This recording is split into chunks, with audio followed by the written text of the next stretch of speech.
Thousands of years ago, in the lands of Mesopotamia, the Assyrians arose from a small city-state and steadily grew into a great empire. The empire witnessed ancient kings ruling a kingdom where military skill waged war with supremacy, and merchants conducted their business as the economy flourished. The Assyrians are remembered as conquerors, but is there more to uncover about this ancient people? Find out as we delve into the history of the Assyrian Empire. The history of the Assyrians starts long ago on the banks of the Tigris River, located in modern-day Iraq. Their culture began in the city of Ashur, which shared its name with their primary god.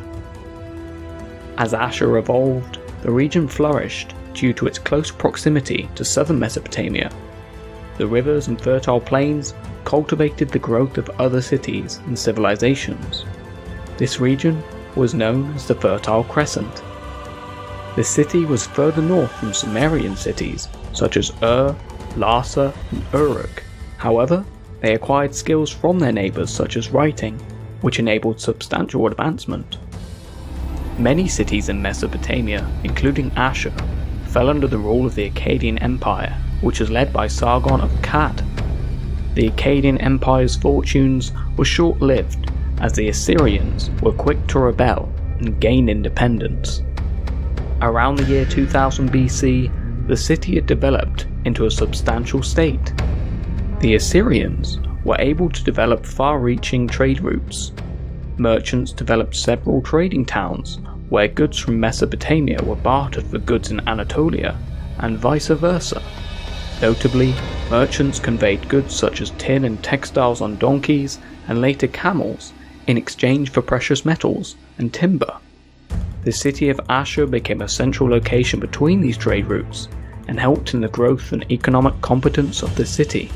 The city-state of Ashur would manage to conquer and control nearby cities such as Nineveh and Ekalatum, gaining recognition throughout the known world.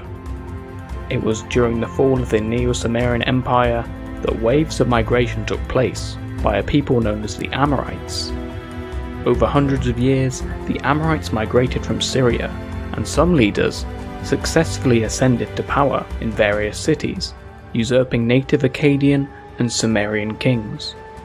One of these cities was the Assyrian city of Ekalatum, ruled over by King Shamshi-Adad.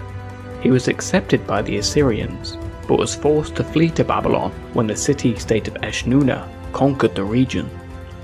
Within a few years, the king of Eshnunna died and allowed Shamshi-Adad to reconquer the city-state. He honoured the god Ashur, maintained stability, and achieved political unity, whilst also conquering a vast amount of territory, calling himself King of the Universe.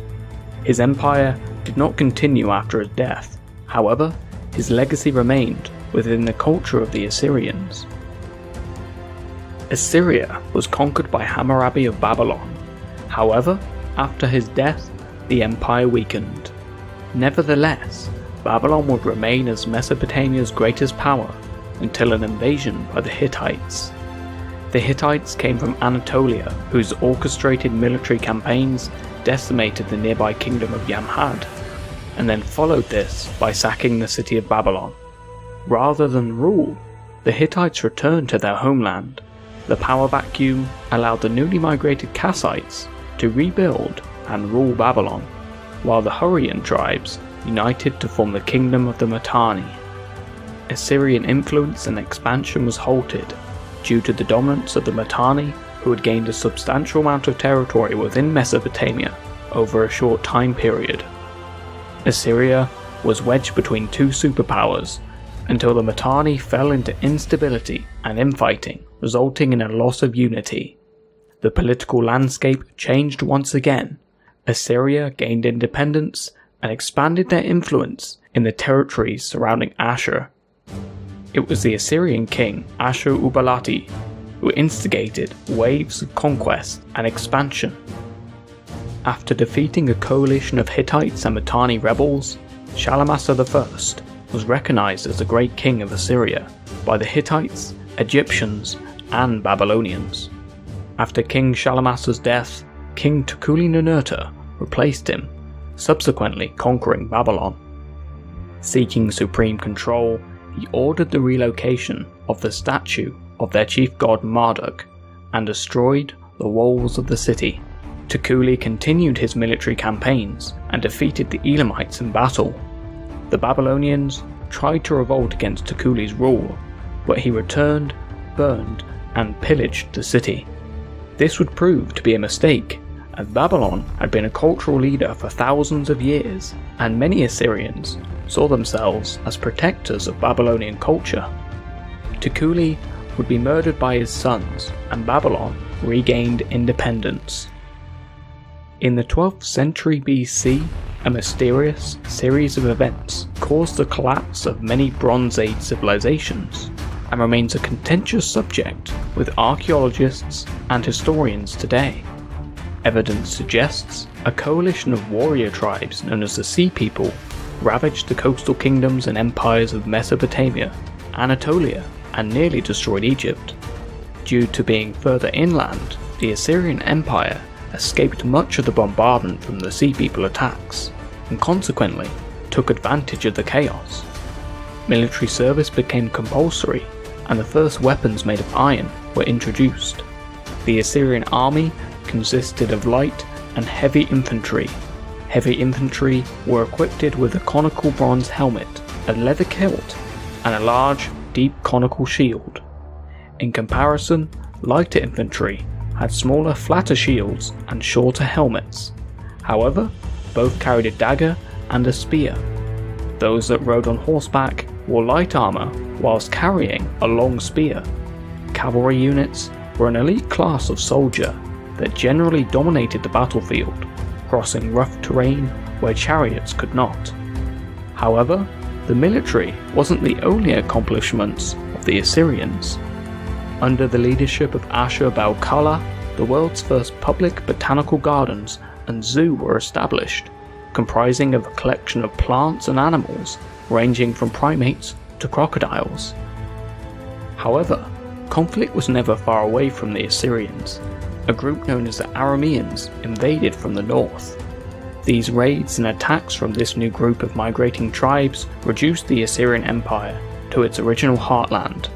It wouldn't be until a few hundred years later that Assyrian kings began a new wave of conquests. As each king was crowned, they adopted the same warfare lifestyle as their predecessors. With the victories on the battlefield, they built many roads, thereby allowing armies to march with haste. Each new king built a new capital along these roads, with large palaces, magnificent wealth, lavish lifestyle, and power. The Assyrians became known for their military expertise, their psychological warfare, and brutal tactics, inflicting cruel punishments for those who resisted their rule. Their standing army was well organised, with systematic numbers and rankings. It was the largest and greatest standing army the world had ever seen. The reign of Tiglath-Pileser proved to be most profound. He understood that the power of high Assyrian officials had become excessive and sought to reduce their influence. His strategy was to divide the empire into more provinces, thereby decreasing the high officials' resources should they aspire to revolt. He also appointed eunuchs as governors of newly conquered provinces, removing the threat of rule becoming a dynastic issue. Instead of a largely native Assyrian army, Tiglath-Pileser incorporated a large number of conquered people into his army. Anyone who joined would become Assyrian and adopt their religion and culture. With an informed military, many new tactics evolved, perhaps the most significant being siege warfare. The army would set up outside an enemy city, stop all movement in and out.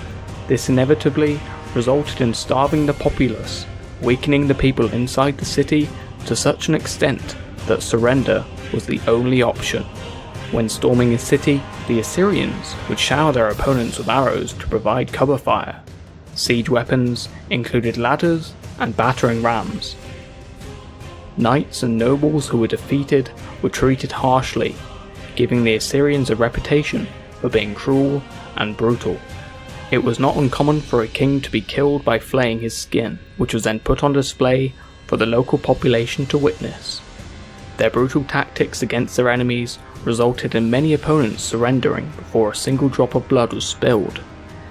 The Assyrians relied on fear as a means of bringing the population under their control.